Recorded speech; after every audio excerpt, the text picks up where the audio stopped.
Yeah, I agree. Ian, okay, so speaking of Randall, I want to go back to the last trade deadline, last All-Star break trade deadline. To your knowledge, and of course, you may or may not know, but if you know, you'll be right. You'll give us the right answer. But what were there teams inquiring about Julius Randle before the last trade deadline? And if there was, what was Leon Rose's asking price?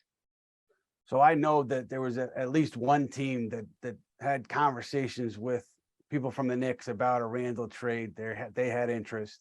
As far as the asking price, I'm not sure. I don't have that information on what specifically the Knicks had asked that team for. Maybe it didn't even get to that point, but I know a team had some talks with the Knicks, and that team felt like, it wasn't just the Knicks hung up the phone. It was like there was at least conversations to be had around Randall at that point. Now, obviously, a deal doesn't get done, right? But there was interest, and I think, listen, Julius Randle, say what you want about him, but he, in the right situation, when he's right and he's in the right situation, he can really impact the game on the Yeah. offensive end.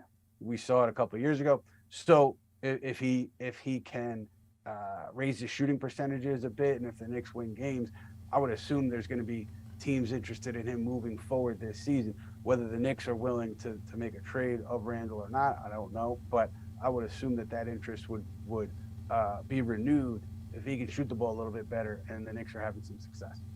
Okay, so that brings a follow-up question, and one that another one that you just kind of perked.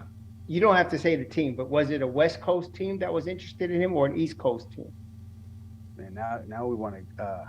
We're trying to get. I don't want you to get. Yeah, I don't want you to You're get. not trying to get any trouble. I'm messing around. No, I'm just messing around.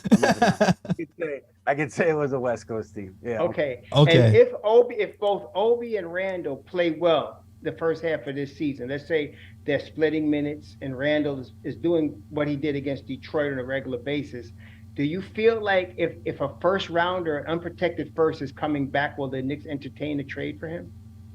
For Julius. Yeah. I just, based on everything over the last few years, I would say yes, but also I don't like what team you're gonna have to also make the math work salary wise, right? Yeah. You can't, or that the team that's acquiring him probably wouldn't be able to absorb him into their cap space. Right. So they'd have to be somebody coming back. I think maybe an expiring deal with an unprotected first. Right.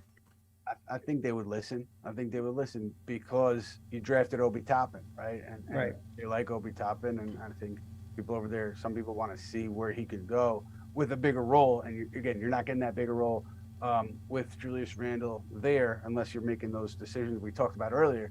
Not to say that this team can't win with Julius Randle being efficient and contributing to making winning plays. I don't think that's the case at all. But I'm just guessing. I would guess that they would at least entertain a conversation if a team said, "Hey, we've got a first round pick for you. We want Julius." I think they would talk about it at least. Okay.